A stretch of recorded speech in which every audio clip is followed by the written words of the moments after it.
Well, hello again, everybody. Thanks again for coming out. This is Pages Promotions presents the Summer Virtual Book Festival with indie authors from all over the state of Michigan. We appreciate you coming out.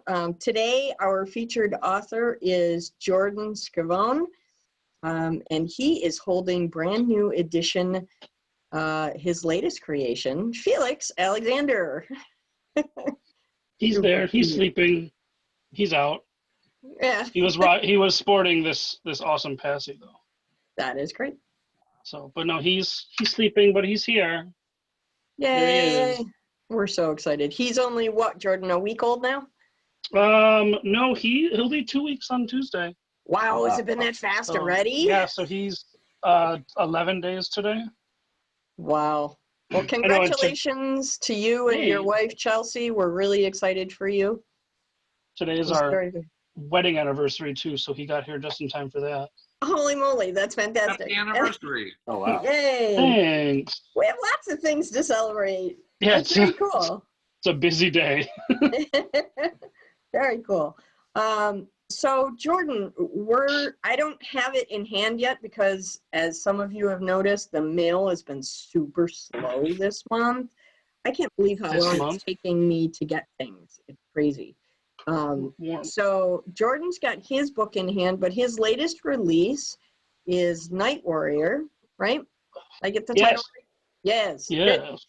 And so people have been tacking an S onto the back. Oh. Yeah, I only thought it was singular, not plural. It is, yeah. Cool. I'm so glad to see you're just as enamored with your child as I am. That's awesome. He's great. Yeah, but there's the new book. Night Warrior. So this is a young adult. So yeah, so give us it's a synopsis recap of the book, Jordan.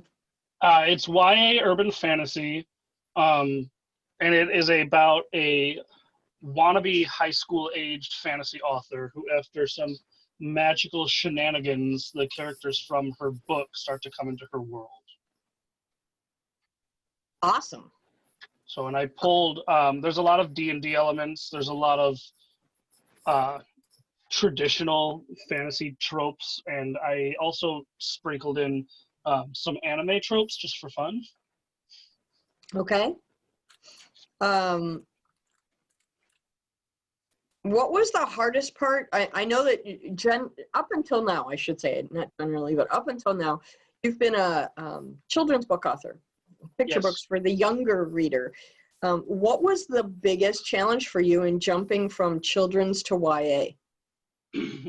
Switching from 800 words to 74,000 words is a big difference. Honestly, it was getting it to a point where I felt that it was like reasonably ready for eyes.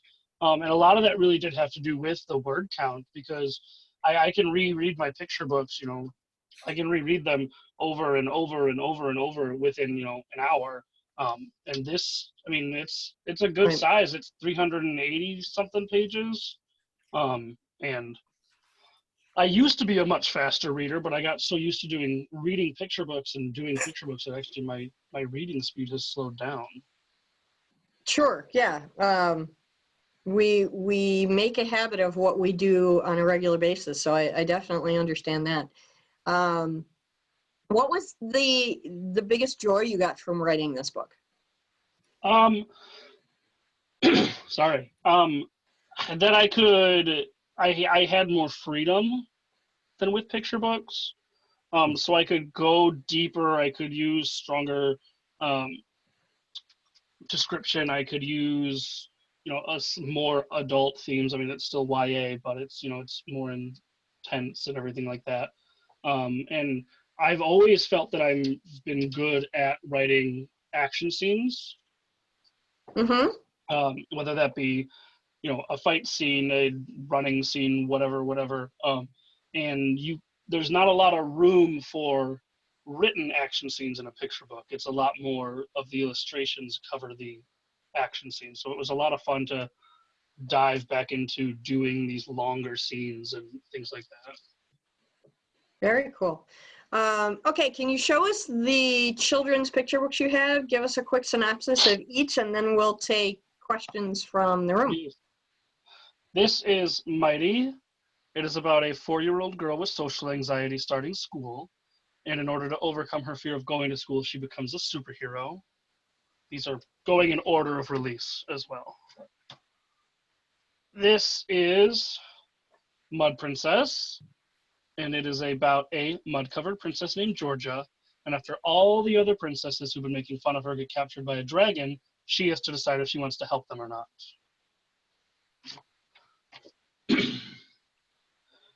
This is A Girl Named Adam. It's about 2 4th-grade best friends named Adam and Annie, but when Adam changes their name to Addie and starts wearing dresses, their friendship gets put to the test.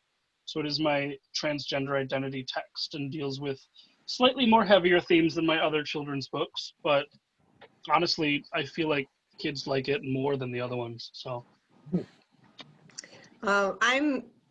When I first was introduced to your picture books when we first met, I was really impressed with your ability to take those challenging themes that you don't normally find in children's books, bullying, social anxiety, transgender. You don't normally find that in picture books. And I was really impressed with your ability to create those stories and make them accessible for young readers. What was the driving force that made you want to tackle those topics in children's books? Originally, when because I have my master's in children's lit, and when I first started undergraduate in college, I took a multicultural children's lit course as an elective, and I really liked it. And that's kind of what put me on the path of studying children's lit in general. And in college, or in grad school, they had a graduate version of that course, and I took it, and one of the big discussions on it was just general lack of diversity in children's books. So I just decided that I wanted to kind of do that for at least the start. And I've tried to keep diversity flowing throughout regardless. And I'm generally very intentional on making it natural and not, sticking in diverse characters and diverse themes just for the sake of doing it. Okay. Yeah, I thought that you put them together really well, and I was really impressed with how accessible you made these really tough topics, not just for children, but you made it accessible for adults to talk to their kids about these difficult topics. So kudos to you. I'm seriously impressed. Thanks. And then my 4th children's book. Yep. That's is the most Turtle recent one. Day. It is about a little boy named Noah. He is a 1st grader, and his classroom adopts a sea turtle, and they use satellites to track it and that sort of thing. And it just looks at turtle conservation and general nature conservation. And that one was really designed to show how an interest in something as a kid, can carry on to adulthood. So that book actually follows him from elementary school up to adulthood. Awesome. Wow. I need to get a copy of that. I haven't read that one yet. That one looks cool. It's because we haven't done events. I know. So we haven't seen each other. I know. It's been terrible. You've been a little preoccupied with the new edition, too. I was going to say that too. Any questions from the room before we go any further? Go, Kate. I'm back raising my hand again. Yes, you are. So I actually asked this at one of the earlier Q&As that we've had.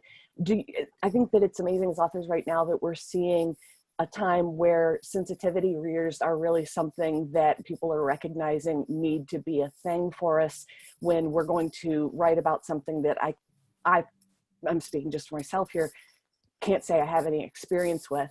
So just wondering what your thoughts are about that. I really enjoy seeing the continuing growth of diverse or difficult topics. And I like them more when they're from, the people who that is their background, that is their experience, whether it be it's their gender, it's their sexuality, it's their creed, whatever. And it's kind of, I was really anxious about doing a transgender text because I'm not, but one of my best friends is. So I actually like spent a lot of time with her talking about things, and she read every individual draft of that book, and she has a support group, and they read the last few drafts of that book once things were kind of hammered out. And there were some semi-problematic phrasing in it, nothing extreme, but it was things that as an outsider, you probably would have glossed over, but the people that the book was more for, would have picked up on that really quickly. And so there were things that I had to look at with that, and I got some heat. I still get some heat for it, but I get a lot more positive reactions than negative reactions, mostly because I took the time to talk with people within the community and workshop with people within the community and do my best to make it as kind of genuine as possible. When you're writing something like that, you're bound to get a gamut of reactions. It's not surprising. Yeah, and overall, it's been really good. I mean, I've had people come to me with that book and say that they were using or going to use it to come out to their families. Oh, wow.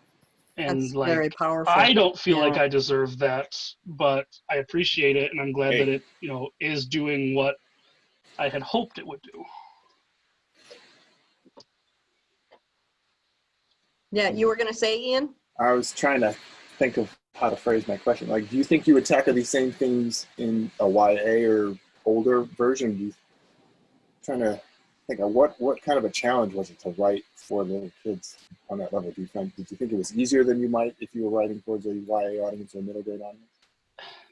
Yes and no. Yes, because you don't have to go as detailed or as there's not as much dialogue, there's not as much scene setting in picture books to make a mistake or make something seem unnatural, whereas in it's a lot harder to mess up or misrepresent something in 75,000 words than it is 900 words. Yeah.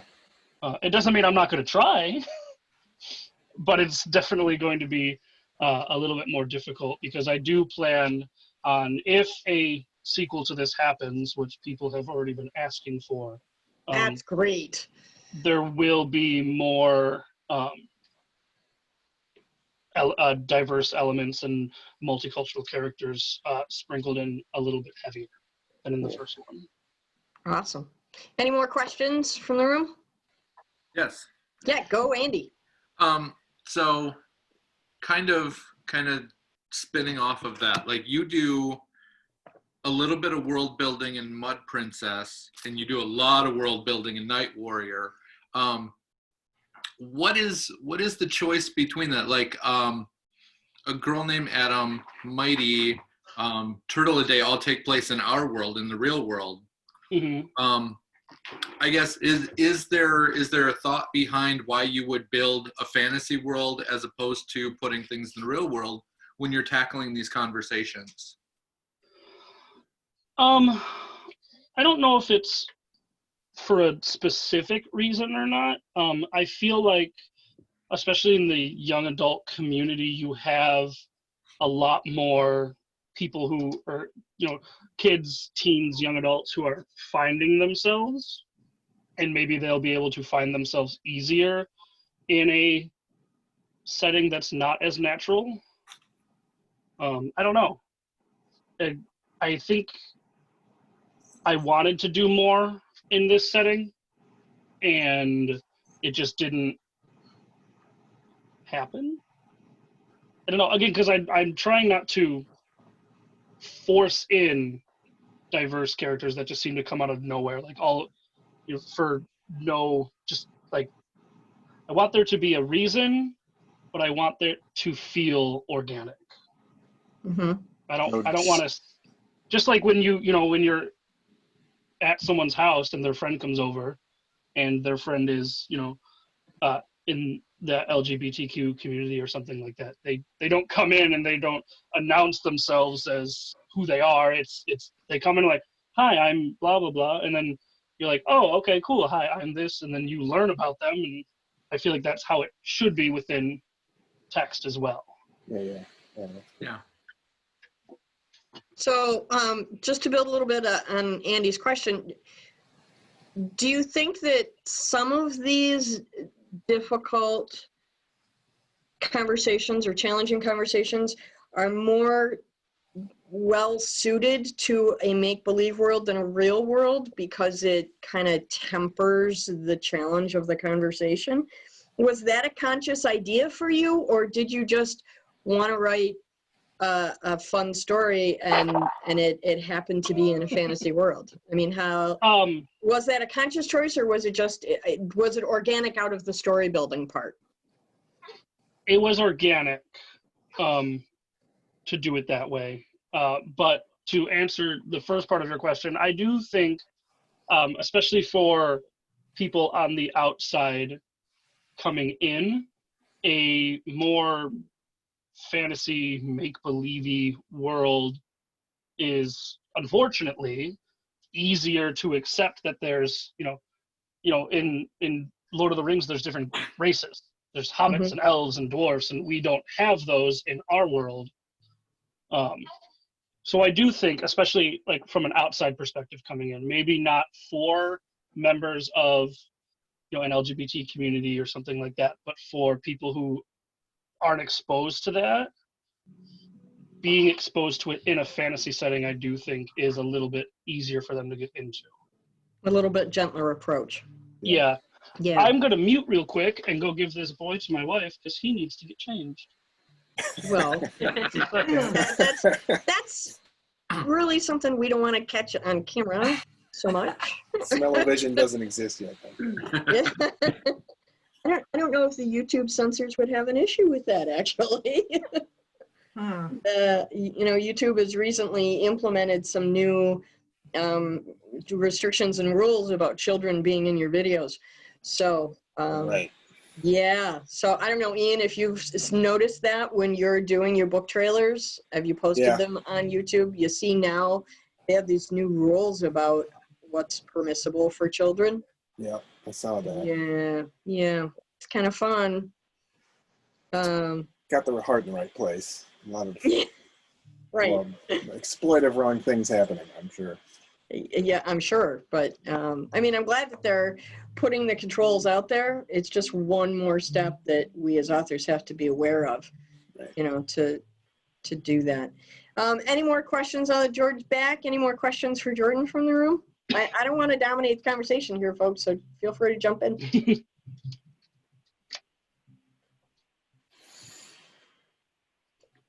Okay, so I will dominate the conversation. Perfect. Go ahead, Kate. Sorry, I had to unmute I'm muting and unmuting myself here. Yeah. And I apologize. I'm repeating a lot of my questions, but I'm genuinely curious. So when you are doing something where you are having to world build, how do you keep track of it? Is it just in your mind? Do you have software? Do you write it down? How do you keep track of everything? Mostly Word documents, just separate documents. But actually, when I was doing this, a lot of the lore building was done in a D&D session that I was DMing. So I ran it was a 5. Yeah, what? I said, so you crowdsourced. Yeah, I outsourced to my friends.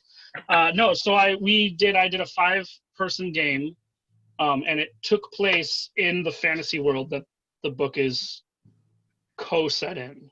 And it takes place years in the past. So there's a few characters from that campaign do appear in this book, which is mostly for the players. But all of their names show up at some point as like historical figures, and it helped me create I did a whole map for it and things like that. So that really helped me establish some type of lore within the text that I was working on. You essentially had a 3-dimensional beta read program. Kinda. 3-dimensional? Yeah. Well, real world, whole human beings actually acting it out. No. Okay. Yeah. So, and if I ever get to do like a or if I ever decide to do like a history type thing, that I have a lot to pull from because all of those documents are saved. So what are your thoughts? You've been getting requests for sequel. What are your thoughts about a sequel? Does that sound like something you want to do, or do you have a different project in your head that you might want to tackle first? I don't know yet. This is deliberately ended in a way that it doesn't need a sequel, but a sequel could organically form out of it. Okay. I would like to do another picture book sooner than later, but I'm having trouble really getting. I have 3 different manuscripts I'm working on that I just can't quite get to where I want them to be.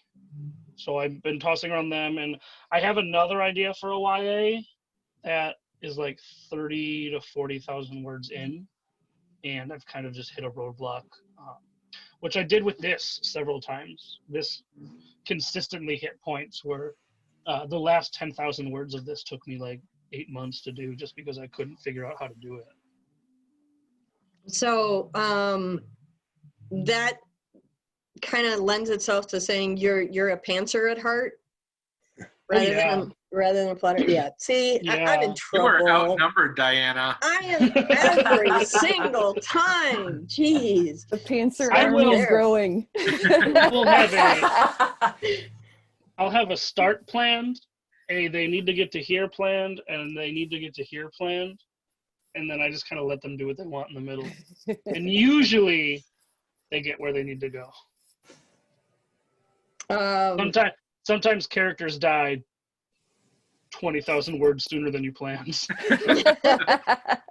They do what they want. So do you have any ideas about doing a grown-up novel? I hate to use the word adult fiction because that has connotations that people misrepresent. Yeah. Are you considering doing a novel for grown-ups? No, mostly because I think YA is for everybody. Mm-hmm. Because at the end of the day, I mean, it's just like how like R-rated movies aren't just for like PG-13 movies aren't just for teens, that sort of thing. That's how I've always categorized it in my brain. But I'm the same way with picture books, just like how cartoons aren't all for kids. Picture books aren't just for children either.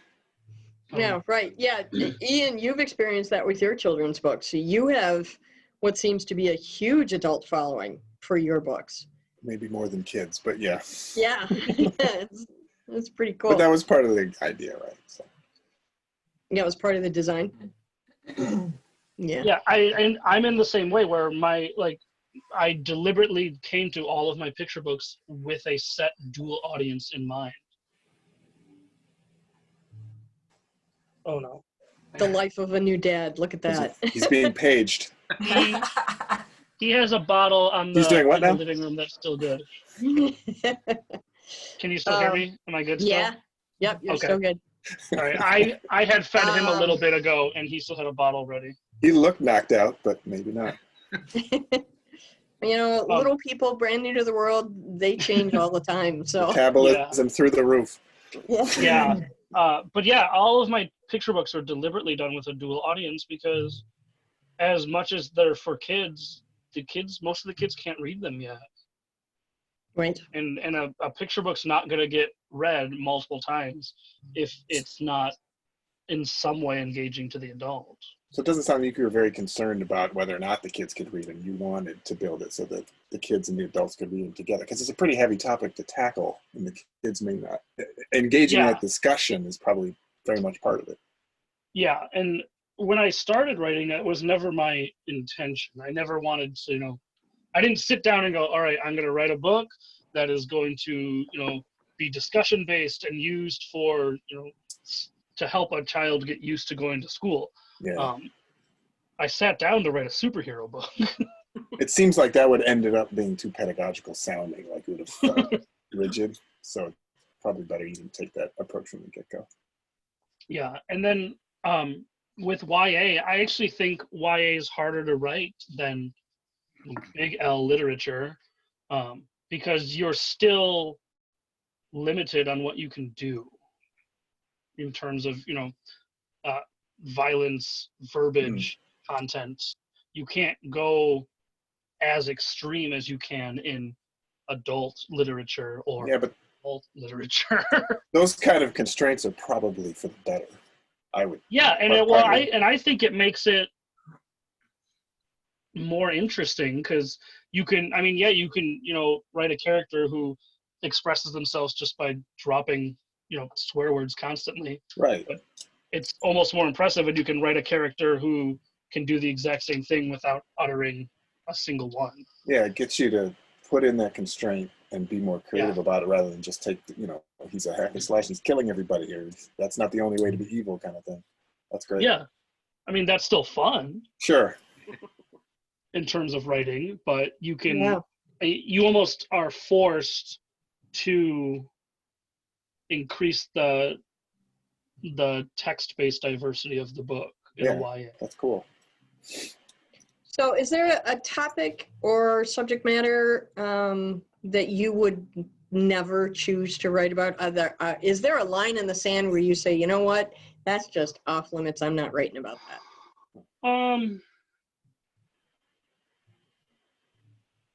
I don't think so. I think I would try anything just to see if it would work. Yeah, why not? Go for it.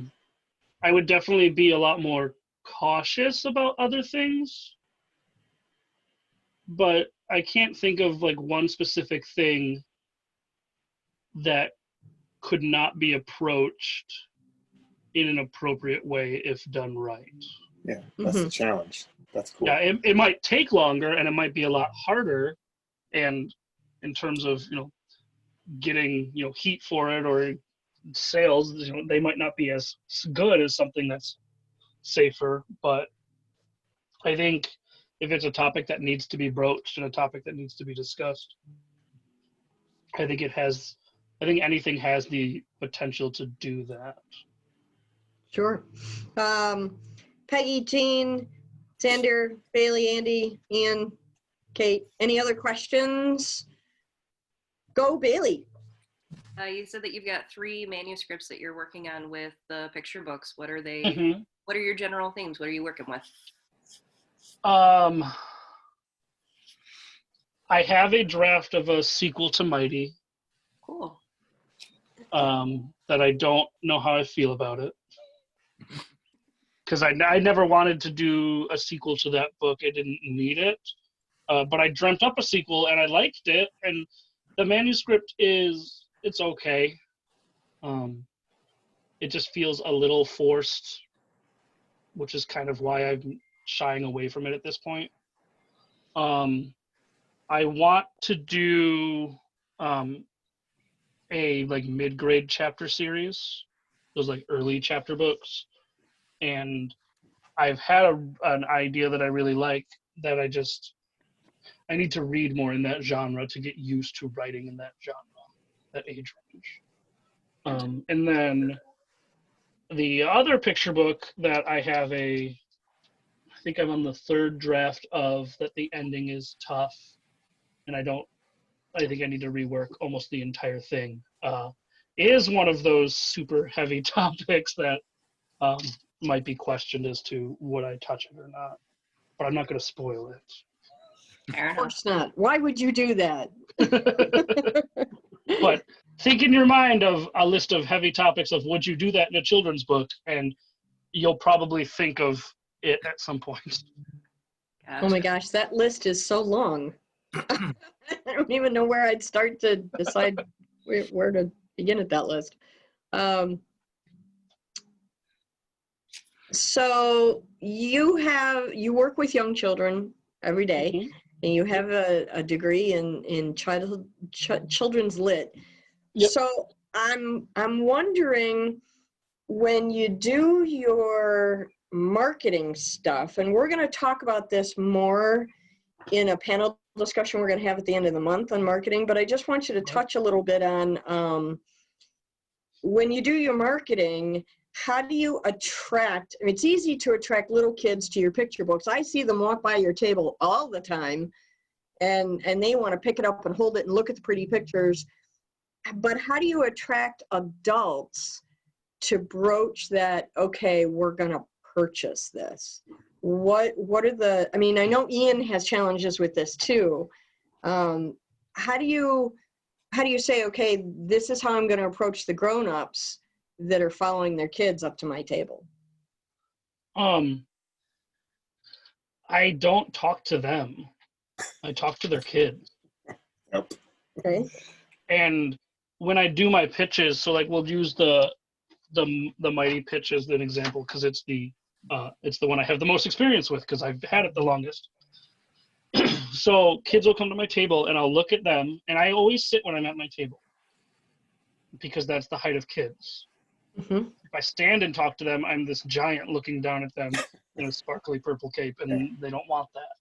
So I'm at their level, and I will deliberately, I'll get slightly closer to the camera so you can see how my eyes do this when I do this. So my camera's going to be the kids. Their parents are going to be up here.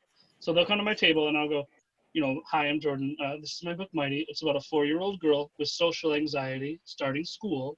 And in order to overcome her fear of going to school, she becomes a superhero. So I use the slightly heavier themes in my descriptions, and I direct those to the parents, but just with my eyes. So I'm never like removing my attention from the kid. That's awesome.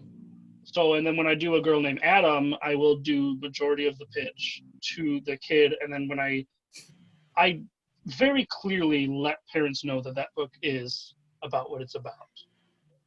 Because I don't want them to, one, I think it's super obvious, but some people don't get obvious all the time. Right. So I make sure whenever I use the big words to direct them up in the same way that I write for a dual audience, I pitch to a dual audience. That's a really great observation. I would not have thought of using that subtle a technique, but it absolutely works for you. I've seen you at book festivals and people buy your books crazy. So it absolutely I'm works. curious. I don't know how I'm going to do this one. This is going to be a different animal when I finally get a chance to do it. What do you think is I going to be plan- the hardest part about pitching Night Warrior? What's the biggest little stumbling piece that you have about pitching that book?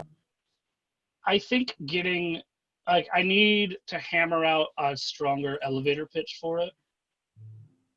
And that's something that I'm not good at it. I'm not good at it unless I say it and practice it on humans. Mm-hmm. So that's consistently Mighty sells really, really well because my pitch is so, it's like this long. It's the exact same every single time. And it's really what you need it to be. I still don't have a good one for Turtle Day because I've only done 2 events with it. Mine changes every time I say it. So, yeah. Say that again, Ian. Mine changes every time I try and say it. Still, so I get that. Yeah. Totally understand where you're coming from. So yeah, like, and I don't want to just, I mean, there's a huge description on the back, but I don't want to sit here and be like, oh, it's blah, blah, blah, blah, and like read the back to them. They've walked on it. So I've been trying to focus more currently with the marketing because it's all online, Right. of like kind of themes or concepts that I think would interest people who I think would like this book. So with this one, the main theme, I have like a little banner thing that I made, and it's urban fantasy YA novel, and it's like part D&D, a sprinkle of anime, and something else. Okay. Like, and I feel like that is more, and then at that point you go, oh, well, what is this? And then they go to the page and read the description or whatever. But I feel like that would draw me in more than if I saw a banner and it's like a fantastic girl is locked in epic battle with blah blah blah blah blah blah blah. And I'm like, okay, cool, that's a little description. But if you give me like snippets of, if you were to put, witch, werewolf, race cars, like those 3 things, I'd be like, oh, I'd be more interested in that than hearing like a paragraph pitch about something. So I've been trying to find that balance, and it's been selling okay, so I guess I found it. Yeah, well, everything takes refinement over time. Go ahead, Andy. Yeah. Yeah, I would just like to know when Jordan's going to write the one about the witches, the werewolves, and the race cars. Right. There's your I fourth will- project. Yeah, I'll put that on the list somewhere. That would be fun. I'll write it just for you. I would totally buy that. Right. It's like Wacky Racers, but with fantasy characters. I went right to Speed Racer in I like did too. full werewolf. You know, that's Yeah. where I went. See, now if I could draw, that'd be a webcomic right there. Any more questions? Xander, Jean, Peggy, anybody more questions? No? Okay. Jordan, we were talking earlier that you don't really have a promotion going on right now because you've been kind of busy with Felix. So if people want to get an autographed copy of any of your books, how do they get in touch with you to do that? Give us your website and what instructions they might need to request a signed copy. My website is jordanjscavone.com. There's also, I have a Facebook author page. I'm on Twitter and Instagram, and honestly, any of those means are fine by me to contact me. There's an email, like a contact form listed on my website that I think 3 people have used. Okay. But, I mean, all of my stuff is linked to everything. So, I mean, if you Facebook message me, it'll go to my phone. If you send a tweet to me, it'll go to my phone. My DMs are open, all that jazz. So I like to think I'm really easy to get a hold of. Unless you're changing diapers, and then people have to wait. Yeah. Yeah, and then, well, you're going to want to wait at that point. Awesome. Anybody else have anything to add before we wrap up the party here? No? Okay, perfect. Jordan, I really appreciate you making the time for us. I know you've been super busy. Congratulations on the new release. I'm really excited to read it. I'm gonna go and make myself happy. This is our June virtual book festival. You can find us on Facebook. We're doing this throughout the entire month, every day. We're spotlighting more authors. So authors, if you have readers that want to be introduced to new materials, please invite them to join us. Readers, if you're watching this on a YouTube replay and you'd like to get connected with more indie authors, this is the place to do it this month. We've got tons of great stuff happening. Today we're giving away another astounding box of indie author wonderment. We're giving away a bunch of books every Saturday. There's a new box of between 8 and 12 books going in each box each week. And all you have to do is just go to our Facebook page and share one post a week. That's all I ask you to do.